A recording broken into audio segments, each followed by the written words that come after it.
For more news and trending updates, subscribe to Connect Gujarat, press the bell icon to never miss an exclusive from us.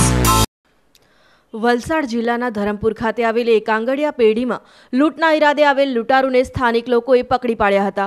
આ લૂંટની સમગ્ર ઘટના દુકાનમાં લાગેલ CCTV કેમેરામાં કેદ થઈ ગઈ હતી. ધરમપુરમાં આવેલ લવજી ગલીમાં એક આંગડિયા પેઢીમાં લૂંટના ઈરાદે લૂંટારૂઓ પ્રવેશ્યા હતા. આ ઘટનાને લઈને આંગડિયા સંચાલક સતર્ક થઈ જતા હથિયાર કાઢવા જતા બંને આરોપીઓ ભાગવાનો પ્રયાસ કર્યો હતો, જેને લઈને માલિક દ્વારા બૂમાબૂમ કરતા બંને આરોપીઓને સ્થાનિકોએ પકડી પાડ્યા હતા. સમગ્ર ઘટનાને લઈને પોલીસને જાણ કરવામાં આવતા પોલીસ દ્વારા બંને આરોપીની ધરપકડ કરવામાં આવી હતી અને આગળની કાર્યવાહી હાથ ધરવામાં આવી હતી. 2 પિસ્તોલ અને 1 છરો જેવા ઘાતક હથિયારો પોલીસ દ્વારા કબજે કરવામાં આવ્યા હતા.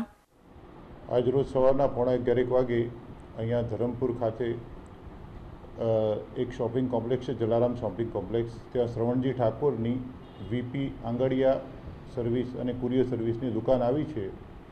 ત્યાં દુકાન માલિક હાજર હતા. ત્યારે સવારના 11:30 વાગે 2 અજાણ્યા ઈસમો દુકાનમાં પ્રવેશવા પ્રયત્ન કરતા દુકાન માલિકને શંકા ગઈ, એટલે એ બહારના ભાગે આવો પ્રયત્ન કરતા આ 2 ઈસમો પૈકી એક ઈસમે પોતાના કમરપટ્ટામાંથી એક રિવોલ્વર કાઢી અને ફરિયાદી તરફ તાકી અને તમારે પાસ જો કુછ પૈસા હૈ નિકાલ દો એમ કહેતા, પરંતુ ફરિયાદી હિંમત કરી અને ધક્કો મારી અને બહાર નીકળી ગયેલ અને બૂમાબૂમ કરતા લોકો ભેગા થયેલ અને બંને આ ઈસમોને પકડી લીધેલ અને બંને પાસે 2 પિસ્તોલ અને કાર્ટીજ અને એક લોખંડનો ઝાટકો મળી આવેલ. આ દરમિયાન પોલીસને પણ માહિતી મળતા પોલીસ ત્યાં પહોંચી ગયેલ અને આ બંને જે યુપીના રહેવાસી છે, એકનું નામ છે તવસ્સર અને બીજાનું નામ છે ગુલજાર, આ બંને યુપીના ઈસમોને પોલીસે પકડી લીધેલ છે.